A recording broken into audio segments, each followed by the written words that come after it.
everyone. Welcome to day 2 of the SummerSOC.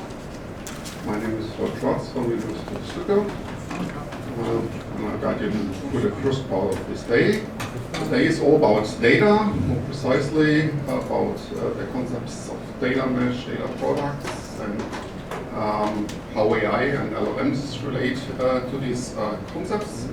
And we will start with an overview of data products and data contracts given by Harrer, who is a new face at SummerSOC, I learned, although he is in business quite for time. He did his PhD in the group of Guido, and now is with innoQ. So anything else is up to you. The stage is yours. Okay, thank you. Okay, everybody. Yeah, my name is Simon, and I wanted to open the talk and the keynote kind of giving the lying foundation for today's data day, I would say, with a joke that all the people that read my PhD thesis are in this room, and they are now. I wanted to go here. So the joke was thanks, perfect timing. Thank you for that. So, but let me start the talk with a short story. I'm a software engineer at heart. I like to program with Java, with other programming languages. I've written a book about it. I worked over 3 years using the method of remote mob programming, which is being in a Zoom call for 8 hours every day with one person sharing the screen and all the others discussing the problem and finding the best solution. And every 10 minutes, the person sharing the screen is changed, it's rotated. And I did this for 3 years full time. And I did a lot in infrastructure as well. So my heart really beats for software engineering and software architecture and all these things. And I'm giving a talk about data.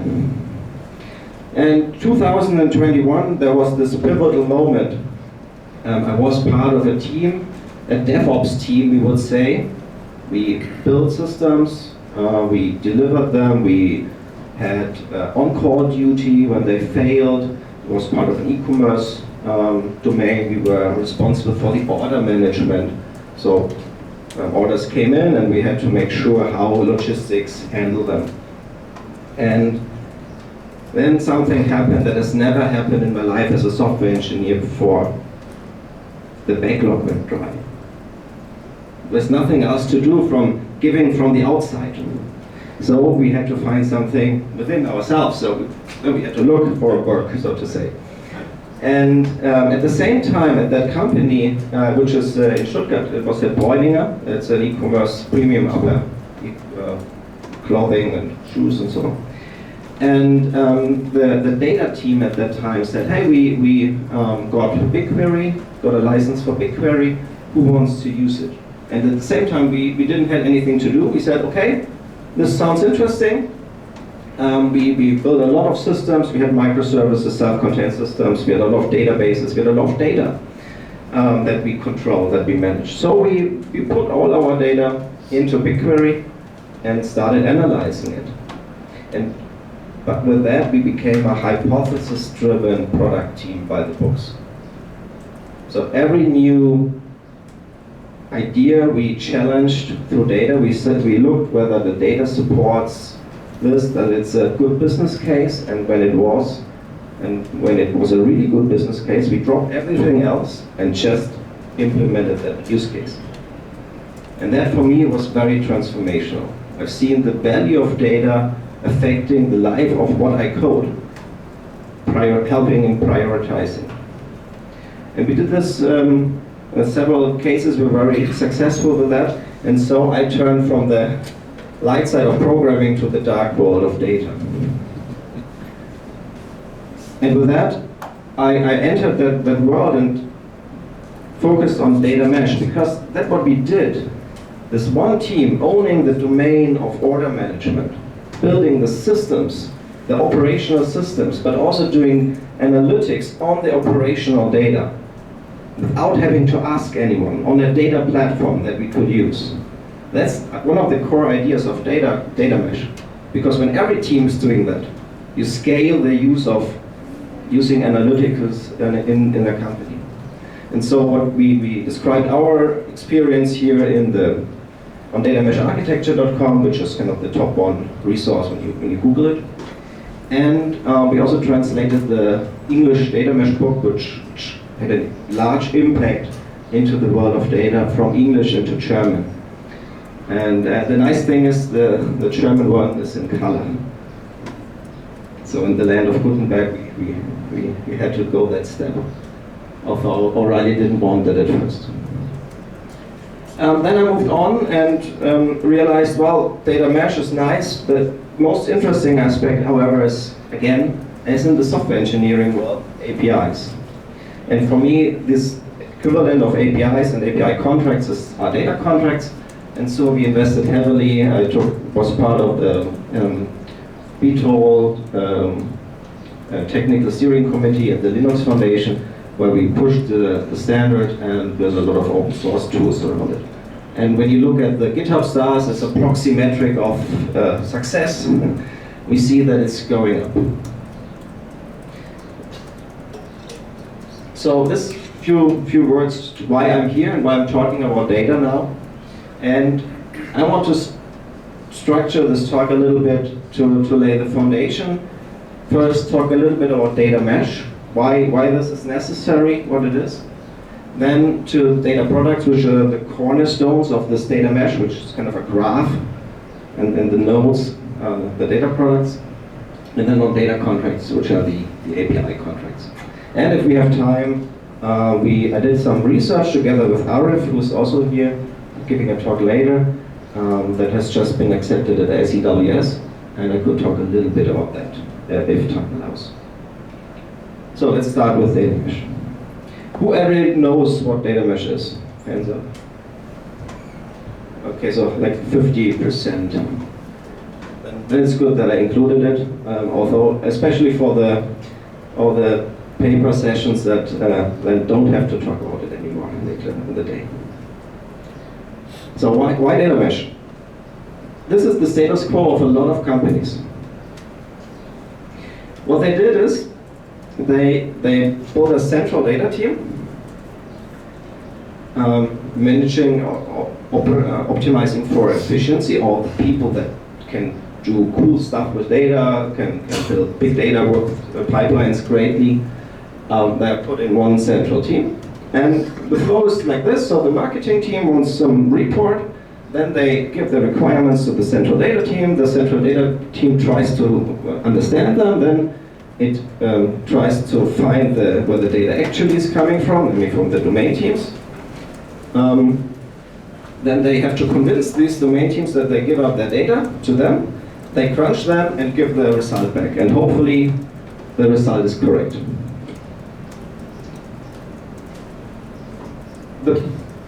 And this does not work. This only works for small companies, but this does not scale at all. Because they have no clue about the domain here, and they have no clue about these domains. And the critical aspect is not engineering power, the critical aspect is domain knowledge. And this domain knowledge is all located around the central data team. It's not in here. And so they get a lot of requests they can't handle anymore. And so this basically comes to a halt. And this situation has been identified by Jean-Marc Degani in her book quite well, and basically no one rejects it. This is kind of consensus. Maybe put it into a graph. When we're small, it's totally fine with the central data team. And if we don't do something at some point, and things become more complex, more data sources, we scale the software engineering world. We introduce new teams, and each new team has a new database and a new domain, and business becomes more and more complex. It's quite easy. If you don't solve the scalability issue, the getting value from data will not increase, it will decrease. And the idea is with data mesh, we tackle that organizational approach of the centralized team that doesn't scale by decentralizing. doing the same thing that we did in the software engineering world, where we once started with a large engineering team, and then we realized, well, and we have a large operations team, and then we realized maybe it's better to form DevOps teams. And now, basically, we do DevOps data teams. So the data mesh is kind of a socio-technical approach, so it focuses mostly on organization, but there's a little bit of technology as well. So the key part of this data mesh are these 4 principles. The first one being domain ownership. So a team owns their data, and they own their operational data. But if they happen to be an analytics team, they own the analytical data, and it's just they own it all the way. So if this operational team or the data that we had in our order management team, someone wants to use in an analytical way, we own it until they use it on the data platform. So we have to make sure to share our data as a data product, we'll come to that a little bit, on the data platform, so they can use it according to some rules of play. That's the core idea of data mesh, like a decentralization approach to managing data. We want to share data, not just put it there and be done with it. We want to share it with a product thinking mindset. We want to share it having the customer in mind. Share it so that the user can really consume it in an easy way. So maybe you have to share the data as an Excel file because the customers can only understand Excel. And then you don't want to do that at first, but when your customers only use Excel, you have to do that. That's the mindset. You think about who's using it, and then you prepare it so for your customers it's optimized. And that's a very different approach than before. Before, people just put data in the data lake and it became a swamp and a mess, and it did not work. We really want to share data with a data product mindset, owned, again, ownership by the team that's responsible, that produces that data. These data products are costly to build, and so we want to create a data platform that's agnostic of the domains, but still reduces the cost of offering data to others. The data platform is owned by the data platform team, and they are building the underlying foundation to share data quite quickly. And it should be built in a self-service way so that the domain team can build data products without basically having to interact too much with the data platform team, like a cloud platform. And in practice, it can be very lean. Right? BigQuery or the big vendors, Databricks, they already have a great data platform, which needs a little bit of guidance, but doesn't have to be a large data platform. And the last part is the federated governance, because it's, again, you're from the services world, you know that when you have services and they have to talk to each other, you need some rules of play, you need some macro architecture guidelines or something like that. In the data world, we need something very similar, like global policies that are defined by some governance group body, and they define the rules of play, how these data products should look like, so that we can combine them, connect them, and build higher level data products out of it. I brought you a small data mesh with me. Here we have data products from which are very source aligned. That means their data model is very close to the operational system where the data is recorded. Might have a little bit of history, maybe a little bit of deduplication, cleaning up, but the data model, it's closely related to the operational system, because when the operational system introduces a new field, that will be reflected in the data product. And if the operational system decides to remove that field, we have to reflect that somehow also in the data product. We are dependent on the data model of the operational world. Then we build aggregate data products, to maybe here a 360 customer where we see all the information of a customer, maybe their invoices, their shipments, and maybe their orders. And then we have the level at the top, we have consumer line data products. There are data products that are created specifically for a specific use case. And they make use of existing data products. So from a software architecture point of view, we see we have a lot of domains in the middle. They have the ownership. They build data products out of using other data products and share it on. They can use analytics on their own data products. This is what we did at Bräuninger. My team basically used analytics on the data products to improve their own systems. They build upon the data platform, and they have the global rules at the top, governing, imposing rules like laws they have to fulfill, and we have to implement them here. The platform can help, can already implement those policies for automation, but in the end, the ownership stays here. That's the key aspect.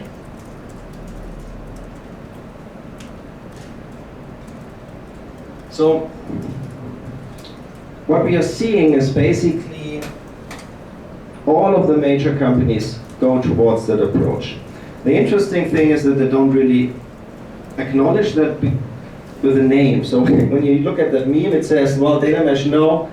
Let's say decentralized data architecture with domain ownership data as a product, self-serve data platform, and federated computation and governance. So the word is somehow problematic. And in our consultancy projects, we try not to use the word. We use decentralized data management or federated data management, especially when communicating to the C-level or the management level. But most of the companies go towards that because all of them have the decentralized problem I talked at the beginning.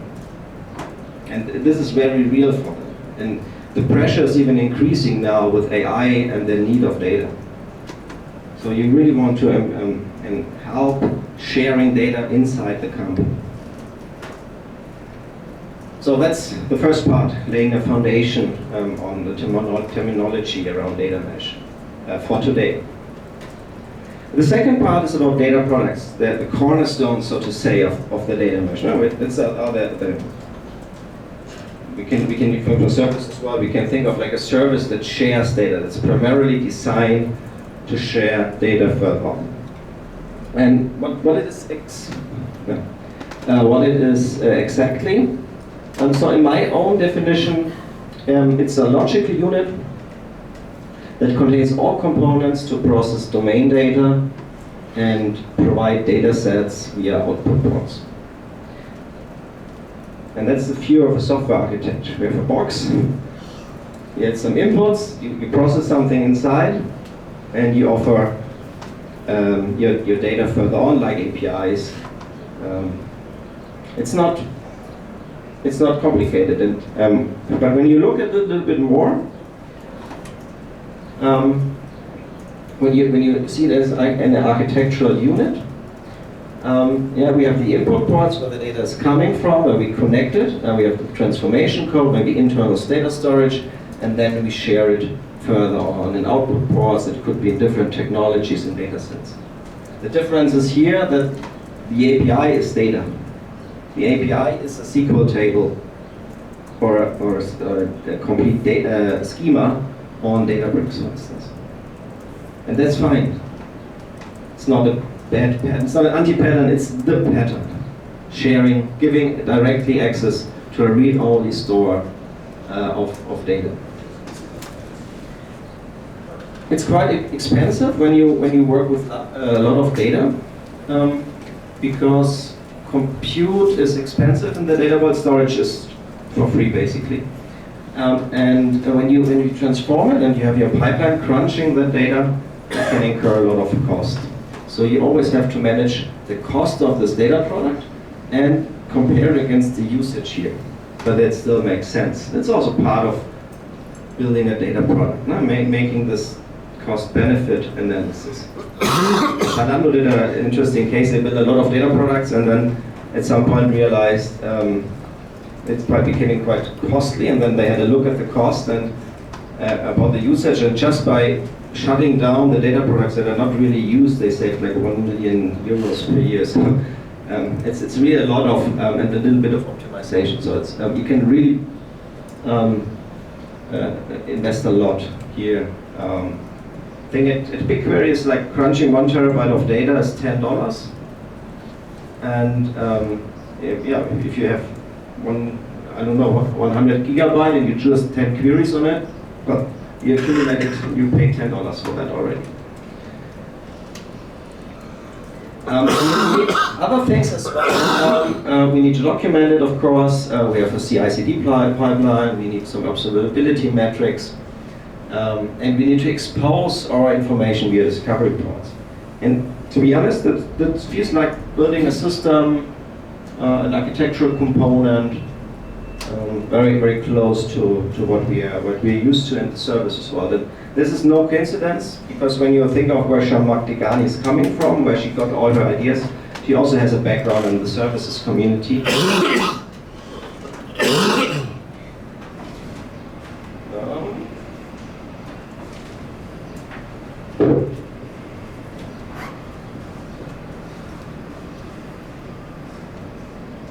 Okay.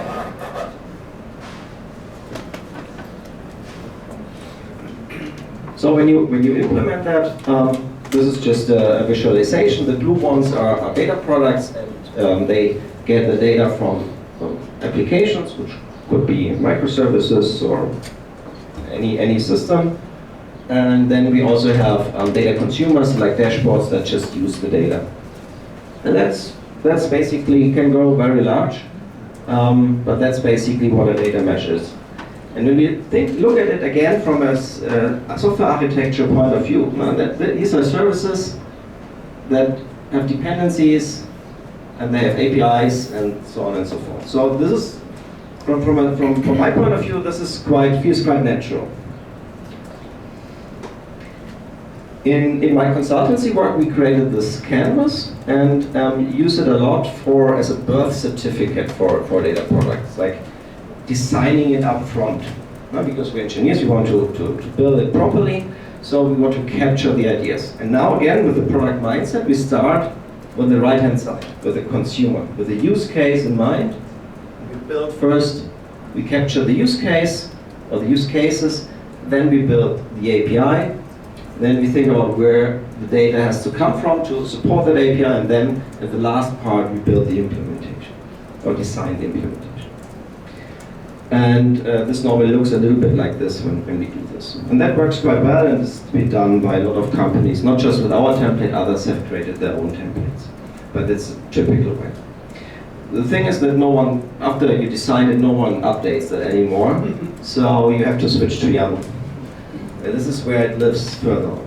Now when you start to implement it, you need to capture what a data product is, who owns it, and what APIs or open ports it has. And here it shares data on AWS Glue, which is basically S3 with a SQL interface.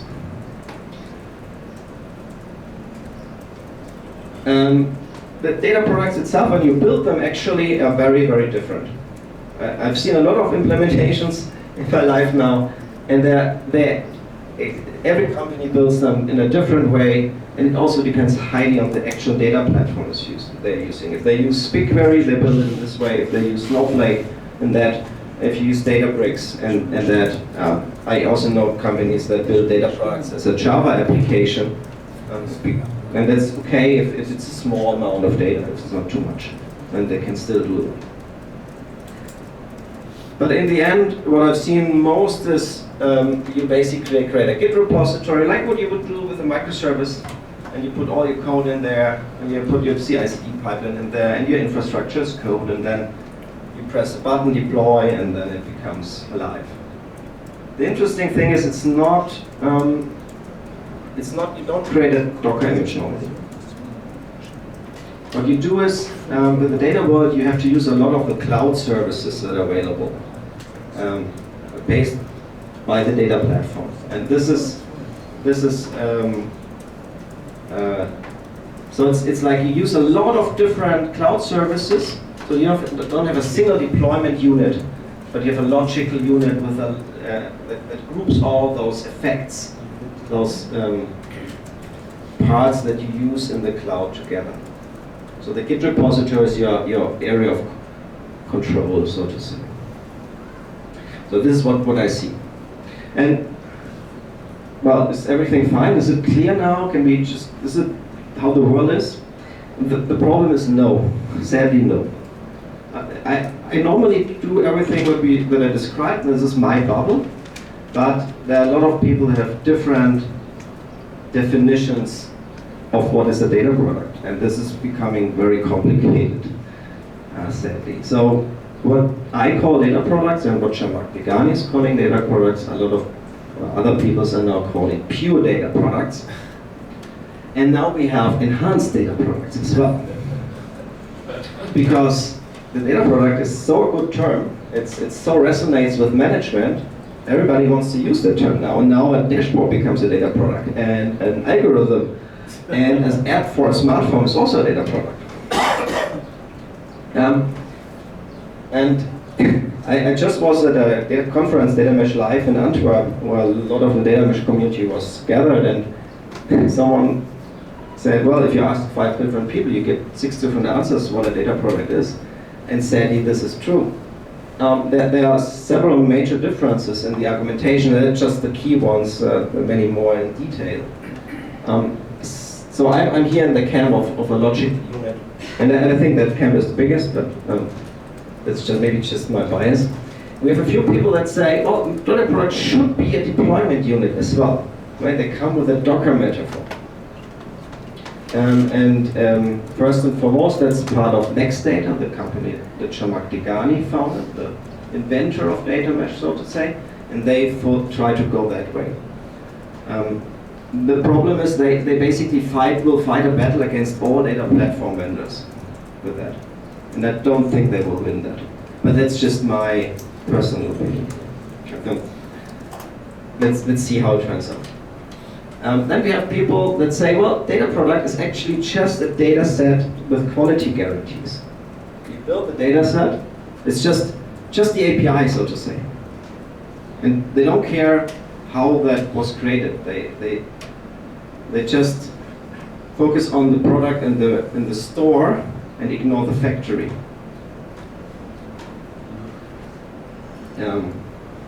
And then we have anything that heavily consumes data, like a repo or application, is a data product.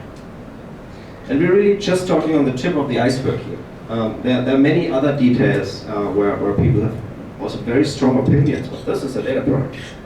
And second thing is, how do you specify data product? We see the problem also there. I just showed you YAML before, and that's just our understanding of a data product. But there are many different formats. Maybe some have the same abbreviation even, and the same name, just from different vendors and companies. What is a data product? It becomes really, really complicated. And there's no clear leader yet. And of course, our answer here is introducing yet another standard to solve this. Although we don't really want to cover everyone's use case. No, this is not the case. That's what the work I do as part of the technical steering committee of BTOL, where we are working on an open data product standard to help here. Although I'm not sure whether that battle is already lost. So that's what because normally I focus not on data products too much anymore, because it's a catchy term. Everybody uses it, and it's very hard because every time I go talk to some other person, I have to clarify what's their understanding of a data product. I can't assume that we have the same understanding, and that makes it extremely complicated. So I focus more on data contracts, because here I think we have not lost the battle yet. So now coming to the third part, data contracts. And in the end, we're talking about APIs here. And In APIs, we already have great ways of describing them. The REST APIs we describe with Open API, more Kafka messages or other messages through queuing or topics or events we describe with Async API. Of course, we are in the service community, you know, describing SOAP messages through Whistle and all these things. So I did not put that anymore. It's not too common anymore, and that's why not too known. Let's put it to known in the data world. But what about sharing large data sets? How do we describe them? And what do we have to describe for them? Yeah, we have the simplest thing is a lot of JSON files on AWS S3, but could also be CSV files on an SFTP server or a SQL table on Databricks. How do we specify these APIs? How do we give guarantees for them? And when we look at the existing specs, they don't really fit well to having data as an API. We mostly describe behavior and then a little bit of data. But we don't see, in the operational world, we see data more in the rows perspective. In the data world, we want to see it in the columns perspective. And so we have in the data world, we have a little bit of data structure specifics, like these varchar 5 types, where it's very important to know that it's a varchar 5 and not just implement it as a text. We want to have quality checks on a column level, like the field is nullable, column is nullable.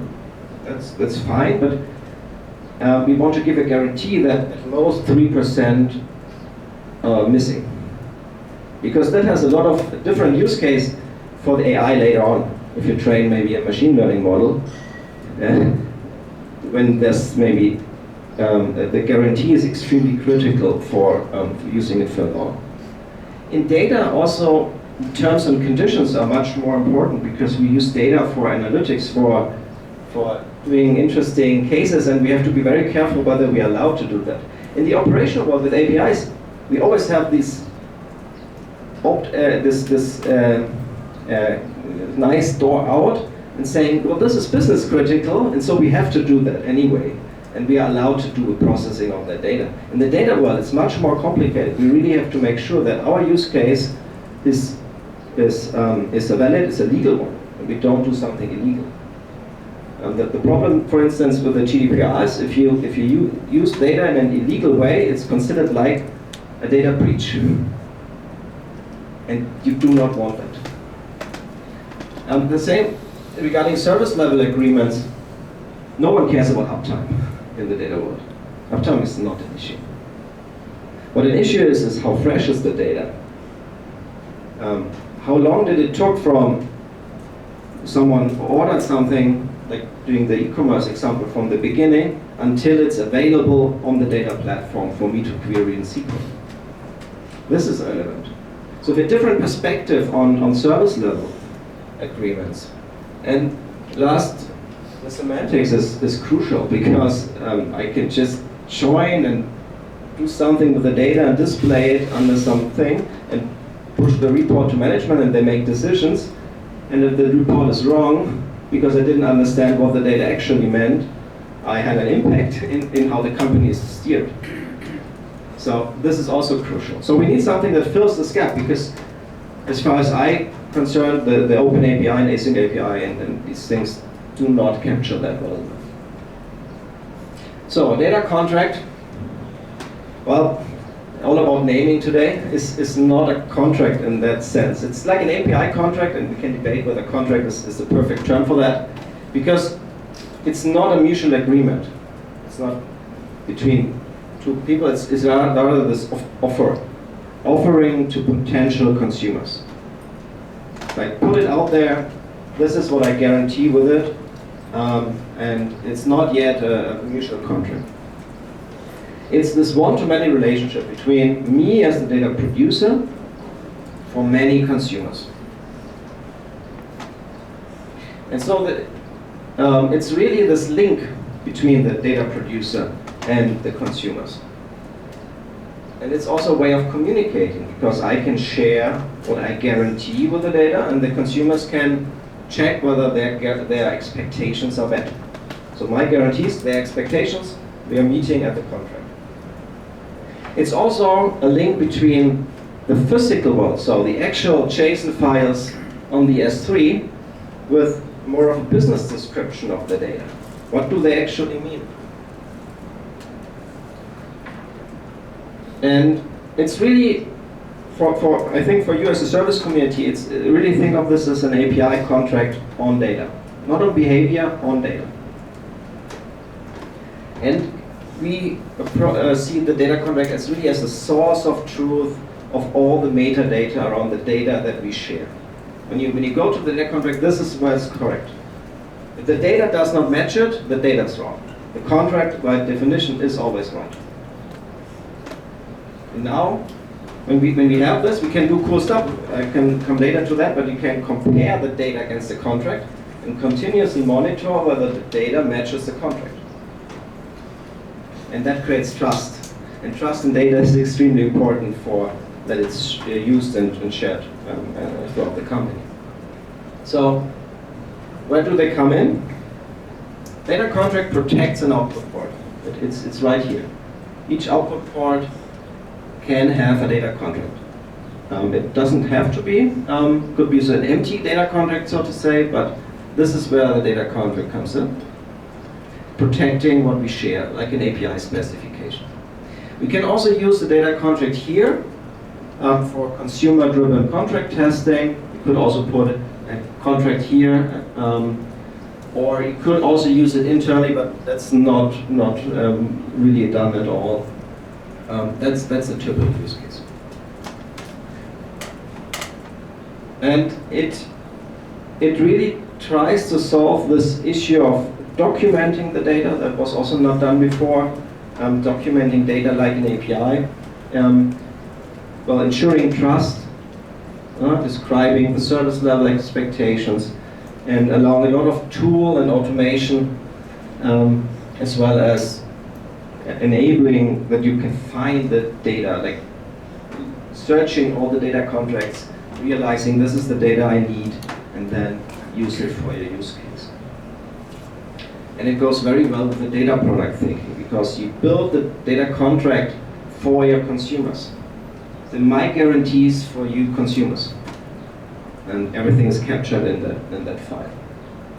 David really made a nice quote on that, because legal is quite strong on the data contracts world. And he said, data contracts are a bit like tax returns. You have to do them. Many people don't feel like doing them, and some people even try to avoid them altogether. For us, data contracts form the foundation of a living data ownership culture. And I like that because it's really the foundation and data ownership where you put the focus on. The data contracts, I implement this. I say, everybody, when you share data, you have to have a data contract, and these are the fields that you have to fill out, and you're measured whether you've complied to them. And they really force this, and are quite successful with this. So, what happened?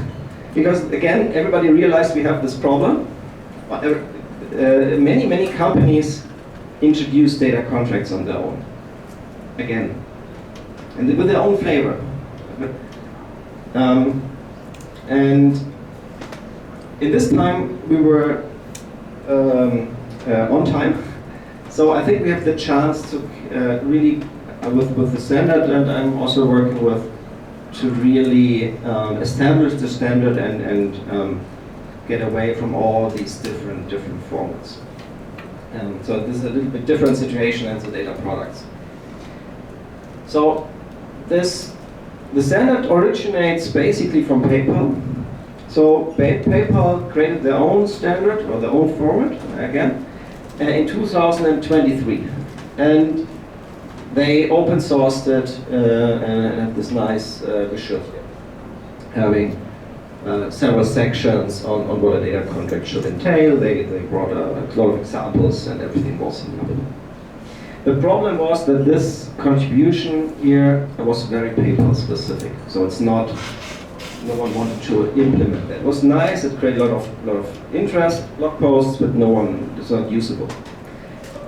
And then we transferred that to the Linux Foundation, founded the BTOL project that says we want to create all these open standards in the data world, starting with the contract one, and worked hard with vendors, end users, consultants to create version 3 of that standard that is usable for not just PayPal but for the whole world. And well, this is it. This was released in 2025, so quite recently, and it's already used a lot by many companies. So what does it entail? So of course we start with the fundamentals, the name, we have some versioning, a little bit of descriptions, how it's been used. Second part, most interesting part I think is the schema, where we describe the data structure. We describe the physical layer, like the SPARC K5, and then we describe the logical layer. In this case we say this is this text, length 5 for instance. Then we introduce data quality checks in there. So what guarantees do we give about this whole data set? Thinking about not just a row, but really guarantee on the whole. Guarantees on the structure, like these 3% known null values. But it can be anything that basically anything you can code in SQL are data quality checks. It can also be some checks that you just describe, but it's hard to verify because it's so complex to compute. So you can just say, I guarantee this, but you have to trust me with this. This is also possible. Because in everything, you can, well, you could probably, but you don't want to convert everything in the SQL statement that's 1,000 lines long and share it here. You can attach pricing. For this, I haven't seen that ever implemented. This is again a nice thought experiment to attach a price on sharing data on inside the company. I've only seen sharing costs further on, but no actual market created inside a company. But we see over and over some discussion around that, never in reality. You see the team, so who's responsible for the data, who to contact. We see the roles I have to acquire to get access. I see the service level agreements, like latency, retention, frequency, and so on, freshness. We see where the data is actually located. We have ways how to get support, maybe some Slack channels, Teams channels, email mailing lists. You have additional quality business rules and a room for basically company-specific information. And this is actually also quite used a lot because every company thinks they're different, and so they have to modify that.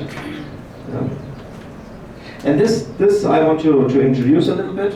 Let's go in a little bit more detail. So this is how it looks in reality. So that's a YAML structure, and it's a structure very similar to a Kubernetes YAML file with the client data contract, the API version, IDE name, version, and the status. So you can also use lifecycle around the data contract. But that's probably something you already know from the service as well for APIs, as lifecycle management. So again, basically my job at the moment is really transferring all these things I learned from the service as well in the data world. The thing is here, we give also a description of the limitations and the usage of the data, and where it can be used and where it cannot be used. Because this is much more important in the data world than in the operational world. The schema here, we see here we have two tables, orders and order lines, and they are represented here as a YAML structure with the different types. Interesting here, we can We can put things like database-specific things like primary key in, if it's a primary key, but not every data has a primary key in that sense. When you just have JSON files, there might not be one. We have the data quality rules. In this case, I have two examples of a SQL-based quality rule, which basically one here is just checking the row count so that the data set has at least 5 entries. And the one here checks that the maximum duration between 2 orders should be less than, I think, I can't convert that. Let's just say 3,600 seconds. So these are the guarantees that we as the owner really guarantee the consumers further on, and they can rely on that. And we can monitor that, and the consumer can also monitor that if they want. So here we see some ways where you can define service level properties. We define where the amount of support we give here during support hours, or the data retention. So after 1 year, data is just truncated. Here we have a support channel and Teams, and here we see that the data is available as JSON on S3 under this bucket URL. So why do we do all this? Essentially, first thing we said, we do this because of communication. And the second thing we do this is about automation. Because when we have this now, when we have this YAML structure, we can generate a lot out of that YAML structure. Think of like what we can do out of an open API YAML. We can generate a lot of server and client code. In this case, we can generate like a SQL DDL. We can generate queries. We can generate DBT models and sources. So this is kind of a way to write SQL code in the data world for transforming data. But the really interesting stuff is here. So we can compare the actual data with the contract. And we can do that during development in a pull request to make sure that we know when we are done, so to say, when we fulfill the requirements. But we can also check whether we introduce a breaking change when we just change our SQL code or transformation pipeline while we develop, and can immediately find that. And we can do it a continuous monitoring. We can continuously monitor the data against the contract. And with that, we can create trust, because we can share the results of this continuous monitoring to all in the company. And so whenever you look at a data contract, you see, cool, the data really meets those guarantees. We can also do consumer-driven contract testing, because I, as a consumer, could copy the contract, add my own data quality checks on it, and give it to the producer again and say, well, these guarantees, I rely on them. You haven't realized that they are true, and the producer could then run the consumer-contributed checks in their pipeline to know that they are still adhering to the expectations of the consumers. Again, as a source of truth, we can distribute the metadata to any place else in the company, because we have today we have a lot of metadata stores in some form, and we can push that information there. A lot of other things we can automate. We can create infrastructure. We can create the S3 bucket that I've shown you before automatically out of the data contract. If we go in the data contract first mode, we create the data contract first, and then the implementation, and we can help with building the data product there also. The problem is that no one in the data world really is doing data contract first. It's really just starting. And when it might be strange for you as a services community where we preach contract first, API first a lot, but it's really, really uncommon in the data world. Mostly they just do data first, they build something, and then afterwards they put that data under contract. This is what we see as the typical structure. But more and more now start with this contract now. They are now able to do it contract first.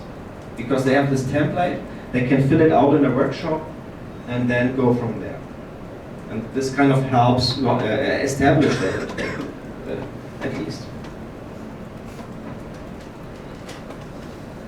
Okay, so we see in the format the standard, and now how can we automate it really? And we created an open source project that he said at the beginning, and that can understand this YAML format, connect to the data sources, and check whether the data, for instance, on Databricks conforms to the contract.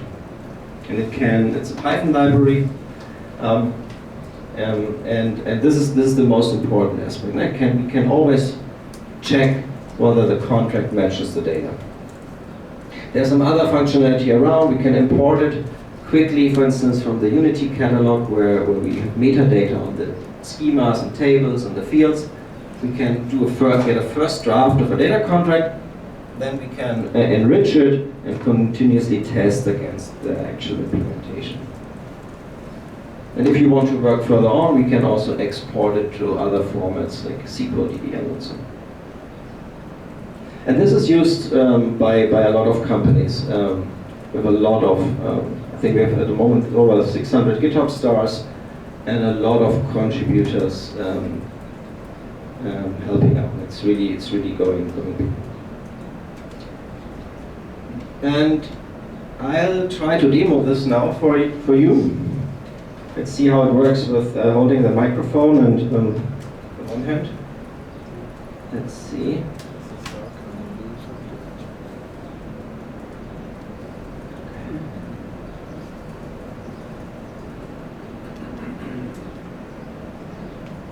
So let's have a look at Databricks. Databricks is a platform for sharing data, large amounts of data. And here we do have, I'm in the data Unity catalog, and this is the metadata on the orders table. We see we have an order ID as a string, we have an order timestamp, we have an order total as a big int, we have a customer ID and a customer email address. And this orders table is in the order schema, and in there we also have the line items table for the individual items of that order.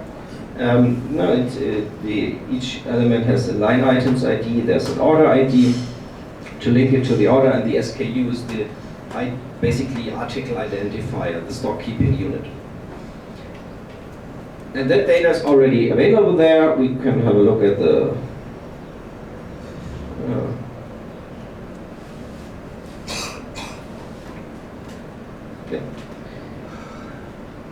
we can have a look at the sample, at the data that's now sampled. This is an example. The IDs are here. In this case, are UUIDs, and the SKU is a string, also an unreadable string, but looks nicer. When we look at the orders data,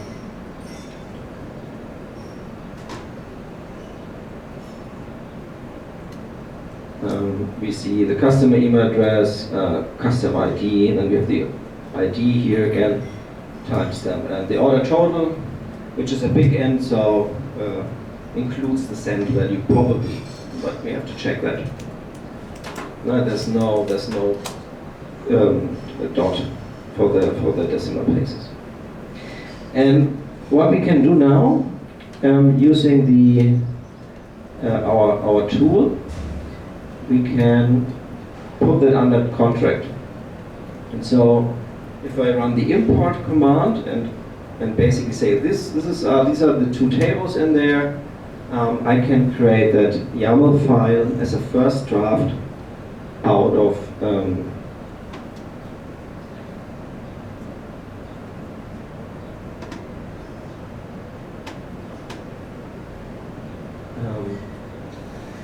the metadata that's already available. So we put data under contract. And in this case, we know, okay, that's the data's on Databricks, it's in the catalog, Data Mesh Live, it's in the schema orders. And in that, we have two tables, namely the orders table with all these fields, also the order total and the line items. And this kind of gets us up and running, and we already have our first data contract. And now we can check whether the data matches the contract. And what we did is we basically connect to Databricks. It will run several SQL queries based on the contracts information on the structure, and now we get results and everything is fine, which it should be because we just imported, we didn't change anything. And now we could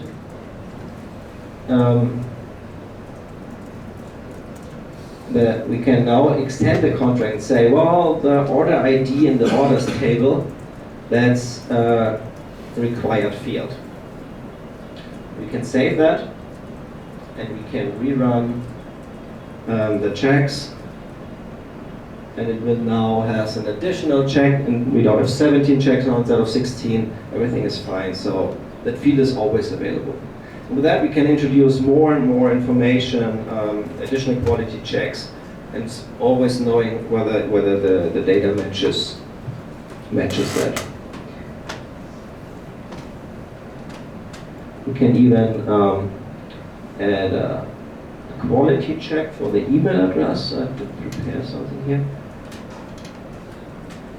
So in this case, we ensure that the email address is valid. That it means, in a very simple way, that it contains the @ symbol. And we can add that check and run it again. And it still works. The sad thing is every call here costs money again, because compute is the one that's expensive, but it's probably not too much for that amount of data. But if the table becomes huge, you have to consider how often do you want to run these checks. You have to optimize for cost.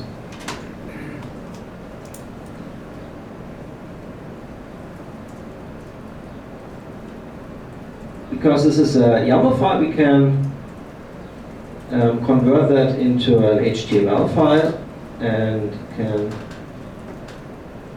can look that in the browser, and then we have a nice representation of the contract and could share it further on for potential consumers to have a look at.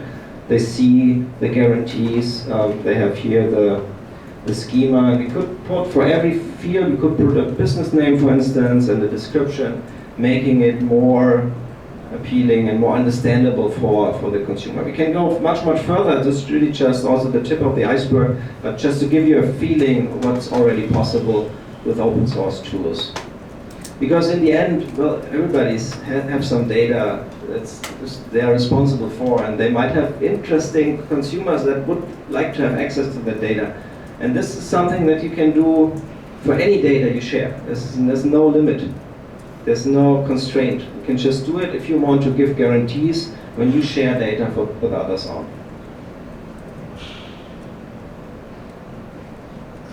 In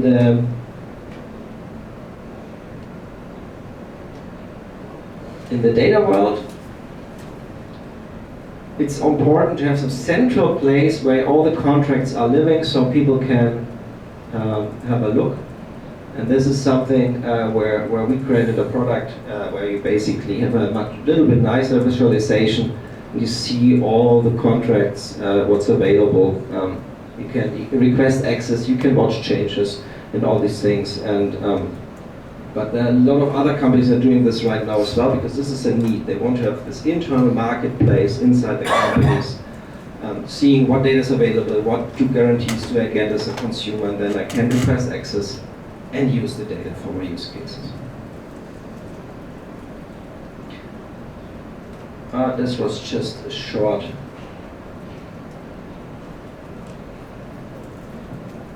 so coming to a conclusion with data contracts, when we look back what Swagger did in the services world sometime back in 2011, and we look at where OpenAPI is now, because it's really everywhere, I think we have the Swagger 1.0 moment this year as well in the data world. And I don't know, I think it will not take as long as it did Swagger to be everywhere. I think it will be faster because the world is moving faster because of driven by the AI need.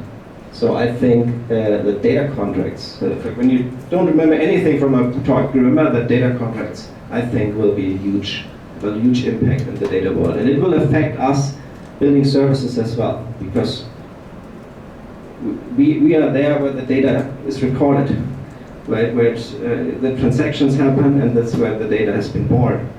And we have to offer our data through data contracts further on. So maybe a short teaser on what we did, because the talks also today a little bit on governance or on AI, I think. And this is what I did with Harrer, and I just will teaser what we did, and you can talk to us in the breaks and so on if you want to know more and you have more questions. So the problem today, people want to have access. They want to use the data from data products. And this cat now does want to use that. We've seen a lot of cats here, but that looks a little bit more well-fed. So this wants to have data, and the problem is there are a lot of policies that you have to know and to check whether this is a reasonable request. You have to check that against all the rules that are out there. Okay, this is a valid one, because if you give access to them, well, you're part of the owners of this, so you're responsible for granting access. And if you do that, at the moment you did that, the data's gone. You have no control anymore. So you have to know all these policies and make sure that when you make the decision of you're granting them access, that's correct. It's all on your shoulders. But that's very hard, because these privacy policies are very long, and you often don't remember all of them. There was a survey someone did. So when you asked everyone individually, they all knew the policies. But if you made an anonymous survey, everybody said, "I don't." Yeah, it was funny, interesting, funny. Yeah. So when a lot of people now request access, they have a different use case as well, and you always have to check each use case against these policies to make sure that you don't leak data when you give access without a cause, a sensible cause. And our idea is here, well, let's use LLMs for that, because what an LLM can really do quite well, it can understand a large amount of text and these privacy policies. You can give them all information, the metadata, the data contracts, the data product YAMLs, everything from what's sharing on the sharing side, and we can give them a lot of metadata from the requester. Who they are, where they're living, maybe they reside in China and the data is here in the EU, and there's a policy saying you don't share data from the EU to China. And we can say, well, please, LLM, read all this and help us. Lessen the burden that's on our shoulders being responsible for these data products. And we did this a little bit with prompting and all these things. I just skipped this, but this is a nice application area where AI really is strong, focusing, helping in understanding all these policies in natural language, and when they can change any time, and no one really reads the updates here. No, we're always up to date with that. So this is skipping the demo, and in summary, for the last part, I think for LLMs can really help in that. So, and with that, I come to the conclusion, and thank you.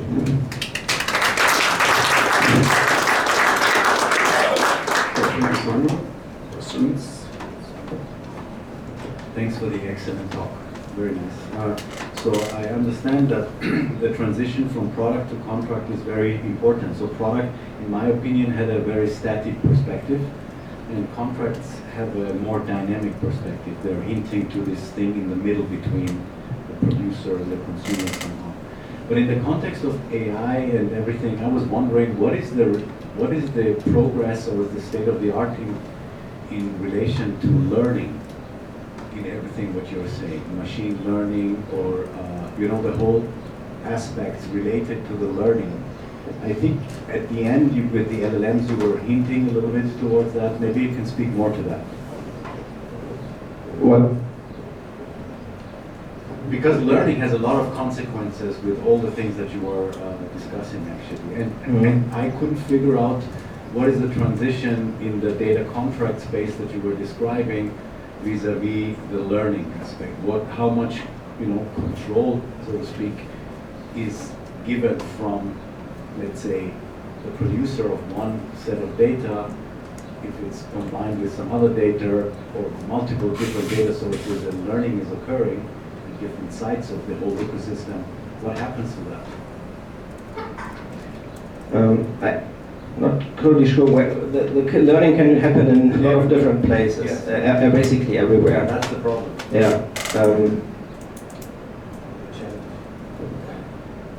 It's a tough question. But what we are seeing here with the data contracts is it's really this when you talk about AI, it helps to make this lineage possible. So that's one aspect, doesn't really target the learning, but the AI part, because you can say, well, this is the data I used to train my AI. Yes, but that's still somewhat static, isn't it? Yeah. What we're seeing regarding, well, you could have a learning loop and saying improve the description of the data contract and make it more dynamic, add also like dynamic information, how it's used, and improve the contract over time, so the contract becomes better. What we're seeing now with a lot of vendors, they go towards the MCP space, because it's just a natural thing, because it's the catalog of data contracts, it's a perfect repository, and you connect it to your AI, and you just ask which data is suitable for my use case, and it will automatically go through all the contracts and check which is the best one, and pre-selects it. And then you can also request access, and then you can actually query, so all the steps. But that also doesn't really target the learning part. I'm a little bit blank on that. I would love to continue. I'm really curious. I think it triggered now something in me. But thanks for the information. Thank you very much for sharing your insights into data mesh and things like that. I have a general question for you. As far as I understand you particularly focus on data. But what is about workflows, processes, and things like that? I think the question is similar to Sharon's question. Do you think it's important, or what is your experience in that? So, funnily enough, I did my PhD around workflows and these processes and these things, and I kind of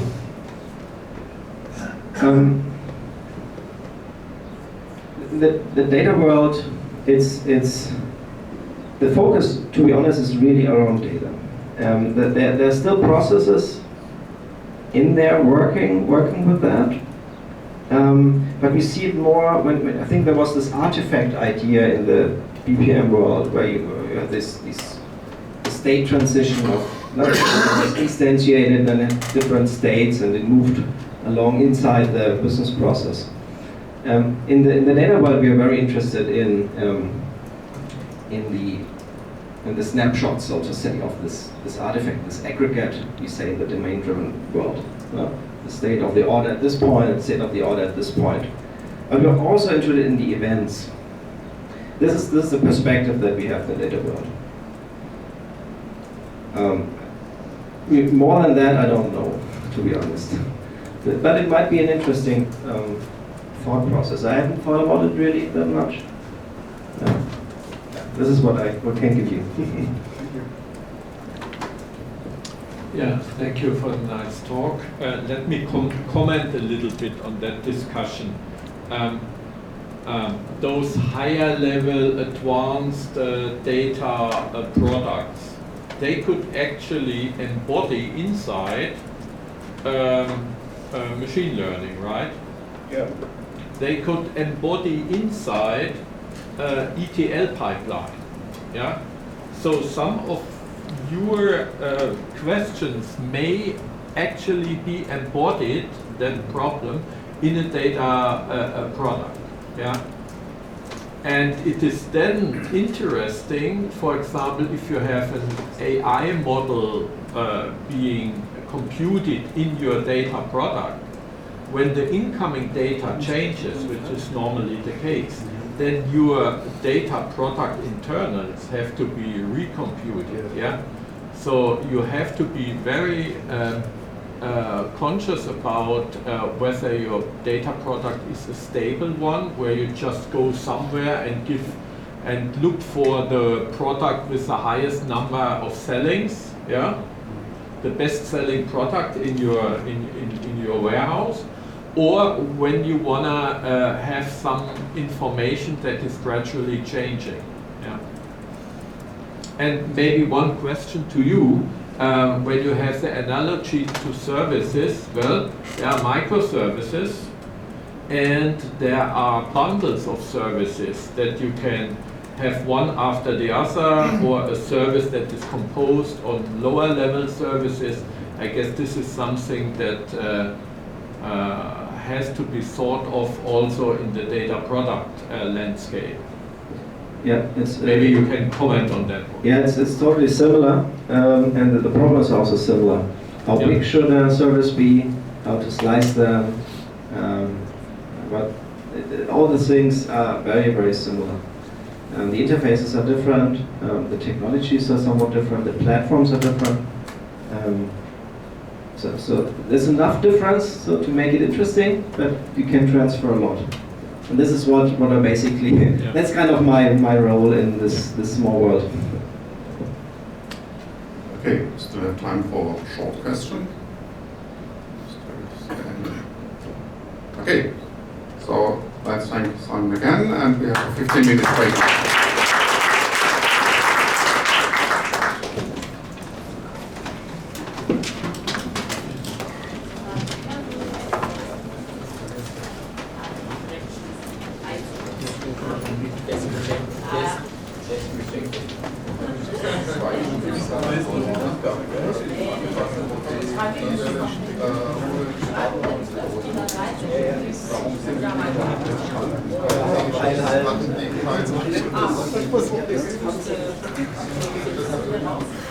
Ja.